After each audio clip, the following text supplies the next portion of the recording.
Oke, berjumpa lagi dengan saya di Hobi Ngacak ya. Kali ini Hobi Ngacak mau random lagi buat nge-review modul-modul kecil yang punya banyak manfaat.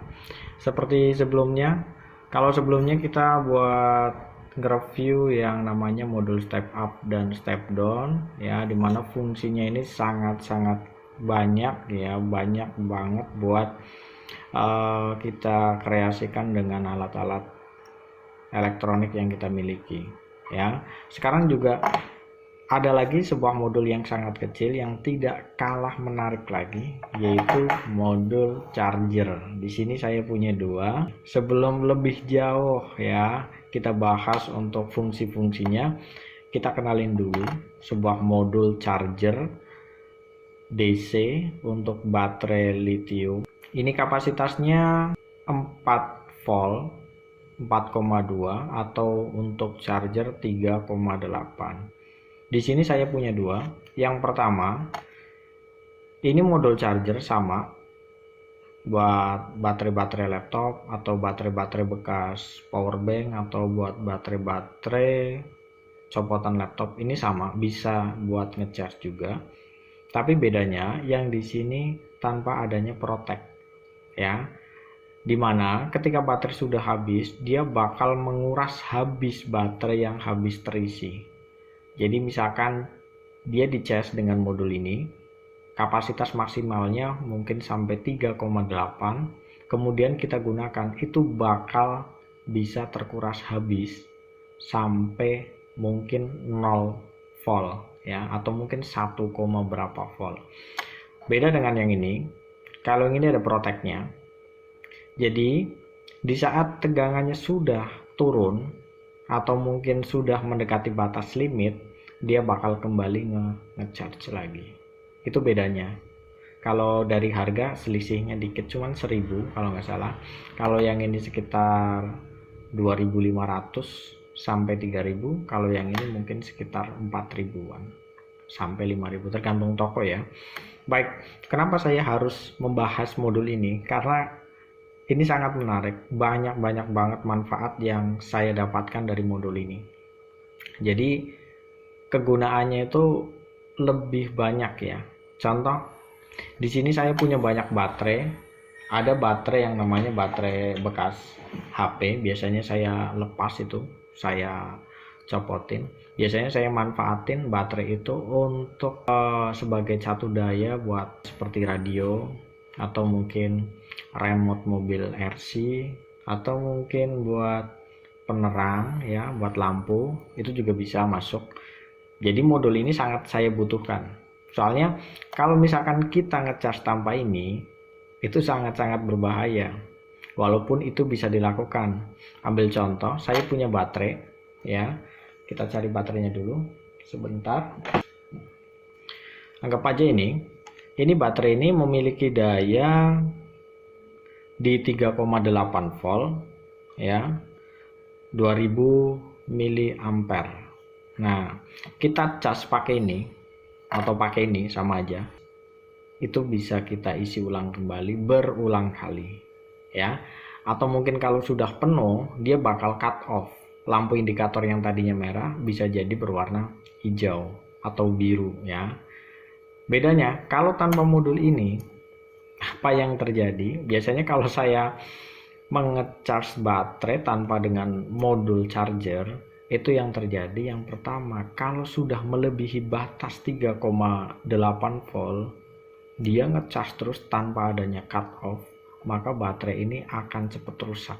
Jadi itu sangat-sangat berbahaya. Sedangkan baterai ini kalau dilempar ke pengapian ya, ada orang bakar-bakar itu, misalnya bakar sampah atau ini bisa meledak. Jadi yang kita takutkan atau sering terjadinya itu karena kita lupa untuk menyetop charger. Kalau HP-HP dulu sering terjadi tuh baterainya gelembung. Itu karena mungkin protectnya itu tidak ada. Jadi setiap kali ngisi, dia itu tanpa ada tegangan maksimal yang harus dipangkas. Jadi terus mengisi. Oke, kali ini kita akan mencoba buat mengukur tegangan yang keluar dari modul ini.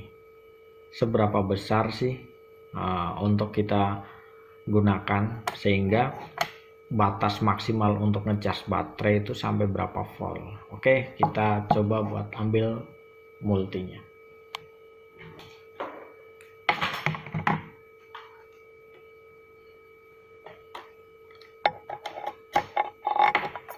Ini sebelumnya saya posisikan di DC ya, DC volt 20 volt, ini maksimal tegangan. Terus kemudian saya cek di sini. Kita pakai modul yang tanpa protek ya, karena saya sering pakainya yang ini, bukan yang ini, karena kalau yang ini biasanya sering digunakan kalau memang si alat tersebut membutuhkan arus yang stabil, jangan sampai drop ya. Jadi kita pakai yang ini. Tapi kalau saya sendiri karena kebiasaan buat lampu, terus kemudian buat jenis kayak kipas atau apa, jadi ya biarkan sampai habis kadang, walaupun itu akan mempercepat umur dari si baterai itu. Oke, kita akan tes tegangan yang keluar dari sini berapa.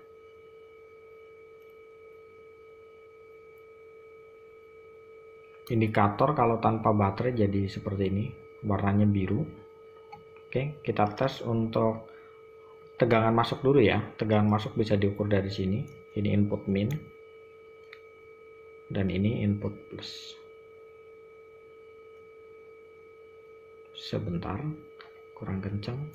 Oke, kita ulang lagi. Input masuk itu 4,93, 5 volt ya standarnya, atau dibulatkan 5 volt. Terus yang keluarnya ini jadi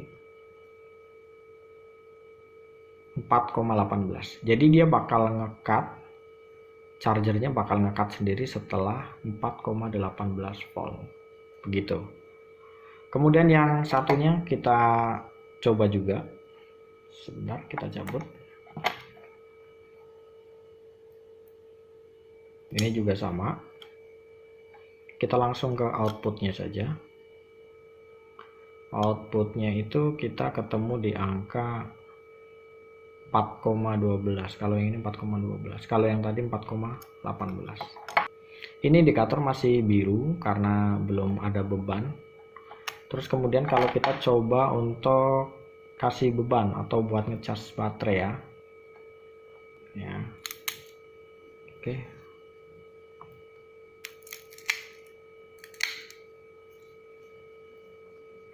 Oke, yang ini aja. Saya punya baterai, tapi ini udah di paralel ya.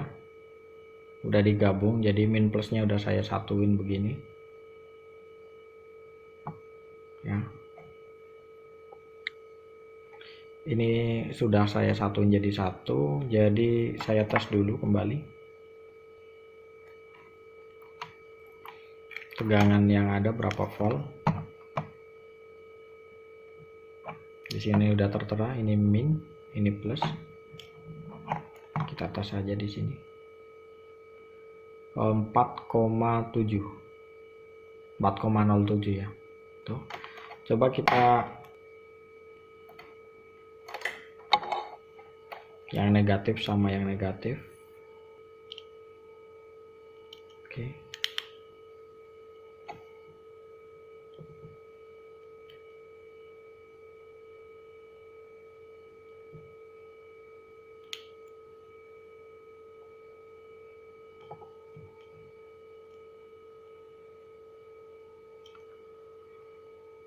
Tidak terdeteksi juga ya, kemungkinan ini sudah full.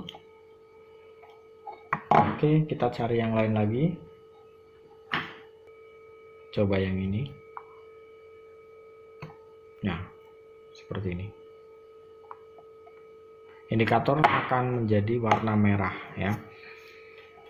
Sebenarnya ini mungkin karena kondisi baterainya masih penuh, jadi dia nggak mau ngisi. Kita coba lagi cek ya, di sini berapa. Sebentar, kita cek di sini 4,7 ya, 4,7, hampir ya, hampir mendekati. Tadi kan 4,18, mungkin itu udah ada batasan maksimalnya, sedangkan yang ini masih kosong, jadi dia berwarna merah. dia berupaya untuk mengisi ini. Sebelumnya kita coba juga baterainya berapa. Kalau baterai yang semacam ini, kalau misalkan nggak ada logo atau lambang min plusnya, kalian bisa ingat-ingat aja. Kalau yang plus itu biasanya lebih kecil buletannya seperti ini. Tapi kalau yang negatif itu nyatu sama body, lebih lebar. Ya, kita coba buat yang baterai bekas laptop ini. Tegangannya masih di 2,24 ya, makanya tadi si modul ini masih bisa bekerja untuk mengisi. Sekarang kita cas lagi di sini ya. Jadi seperti itu. Ini untuk penggunaannya, tapi tidak bisa digunakan sebagai power bank ya, karena harus ada outputnya juga. Jadi ini hanya sebatas untuk mengisi. Kebetulan saya menggunakan modul ini banyak banget.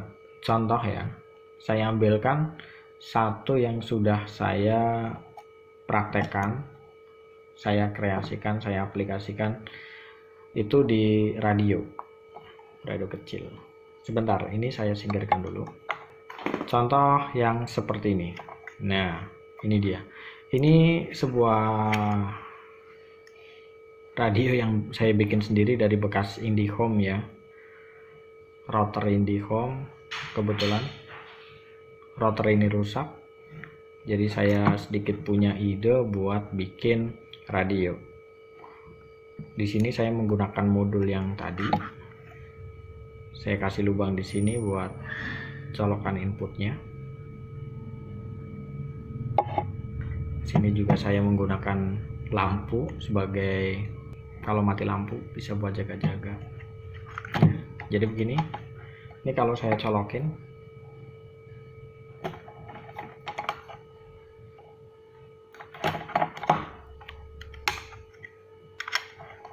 kebetulan modul saya taruh di belakang seperti ini.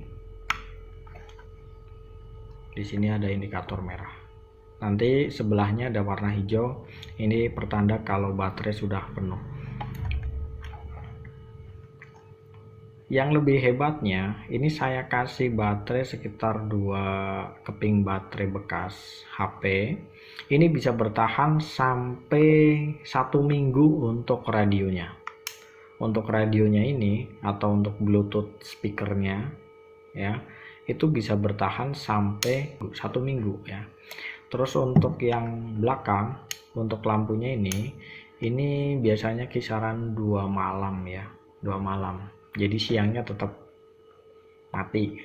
Kalau untuk malam aja ini sampai 2 malam. Jadi lumayan. Ini. Di sini saya buatkan colokan buat speaker ya. Biasanya kalau mau karaokean minimalis tanpa listrik saya pakai ini, sama itu satu lagi Soundcard V8. Nah udah, itu pakai daya semuanya 5 volt atau pakai daya setara dengan baterai HP atau baterai powerbank. Jadi saya gunakan itu untuk mengecas baterai tersebut. Terus saya gunakan ini untuk musik, karaoke, sama HP. Sudah, jadi kita tidak menggunakan listrik PLN sama sekali.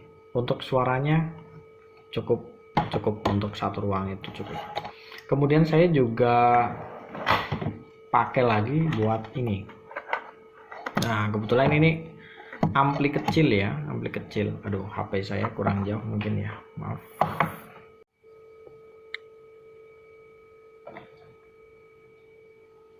Ya, untuk yang kedua saya juga gunakan untuk apa ini, power bank ya. Sebenarnya ini power bank, tapi karena saya sayang dengan boxnya yang begitu besar, ini sekitar berapa ya?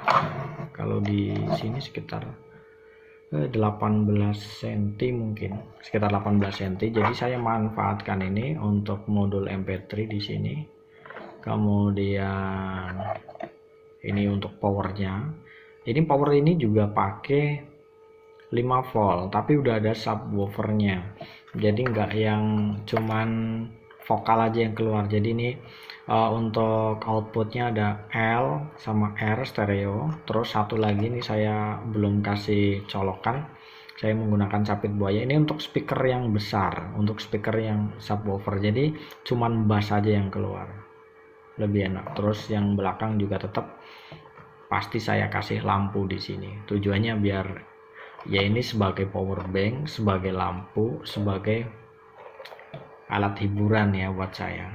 Karena kalau yang tadi yang sebelumnya yang warna putih itu yang pakai bekas Indicom itu suaranya kurang gler. Kalau yang ini udah pokoknya di kamar itu ya udah cukup sangat luar biasa dengan daya menggunakan baterai ya. Jadi kalian yang punya budget minim gitu ya, daripada bikin speaker aktif yang mahal mungkin atau yang terlalu rumit, kalian cukup beli modul amplifier yang kelas D itu yang plus sama subwoofer, itu digunakan buat seperti ini enak ya. Jadi hemat baterai, kemudian bisa dipakai lama, suaranya juga bagus, bersih, jernih, gelernya dapat. Ini kalau saya pakai untuk radionya sendiri biasanya sampai 2 minggu ya, 2 minggu itu tiap hari ini saya pakai. Karena apa? Ini buat audio di komputer saya, yang kebetulan komputer itu selalu saya nyalakan dari pagi sampai malam, atau pas posisi komputer mati biasanya saya gunakan radionya ya, saya gunakan radionya, dia sampai 2 minggu nonstop ya, hampir nonstop. Tapi kalau untuk lampunya mungkin karena ini wattnya lebih besar ya, ini 10 watt nih, ini biasanya ya belum pernah saya coba full, tapi ya kemungkinan bisa sampai 4 malam ya, 2 kali lipat yang sebelumnya. Jadi begitulah untuk modul-modul yang kecil-kecil ya. Kenapa saya suka mereview sebuah modul, karena saya sendiri banyak terbantu dari modul tersebut. Bahkan mungkin kalian yang pernah tahu atau mungkin pernah lihat seperti ini. Ini radio-radio zaman dulu, tapi ini yang sudah modern ya, yang udah di upgrade ya. Kalau yang dulu yang mereknya mungkin nasional, di sini putarannya 1-2, yang buat tuning di atas, yang buat volume di bawah, itu modul yang tadi, modul charger yang tadi bisa kalian gunakan buat pengganti baterai yang di sini ya. Biasanya kan orang-orang zaman dulu kasihan ya, tiap kali mau nyalain si radio ini harus beli baterai ABC yang besar itu, paling dipakai berapa hari kalau mungkin nonstop. Kalian akalin aja pakai ini, kasih baterai HP 1 bekas HP ya, atau bekas laptop atau bekas power bank, yang penting ukurannya itu tidak melebihi dari 5 volt, itu kasih aja ke sini, terus chargernya pakai ini, udah aman. Jadi nggak akan pernah beli baterai ABC lagi ya. Jadi lebih hemat, otomatis lebih hemat. Itu kalau saya saranin. Kebetulan ini juga punya bapak-bapak, tadi pagi saya ketemu minta tolong buat dibenerin, sekaligus mau saya kasih modul ini. Si bapaknya nggak minta, tapi saya bakal kasih modul ini biar si bapaknya nggak harus colokin ke listrik atau beli baterai. Jadi cukup pakai ini, dicas mungkin sejam 2 jam ya udah bisa dipakai untuk 2 malam atau berapa. Biasanya kalau yang baterai HP itu ya cukup lumayan lama ya, jadi lebih banyak ngirit sekali. Oke, terima kasih untuk video saya kali ini, semoga bermanfaat ya. Intinya saya hanya mereview, kalian kreasikan sendiri apa saja yang bisa dikreasikan dengan modul sekecil ini. Kalian coba, kalian pelajari semuanya. Barangkali banyak banget alat-alat yang di rumah, alat-alat yang kalian pegang setiap hari, kebetulan kalian gak punya chargernya atau apa, kalian bisa manfaatin ini buat digunakan sebagaimana mestinya. Yang jelas terus berkreasi, semoga berhasil, semoga mendapatkan ilmu yang lebih manfaat lagi. Oke, thanks, terima kasih for watching.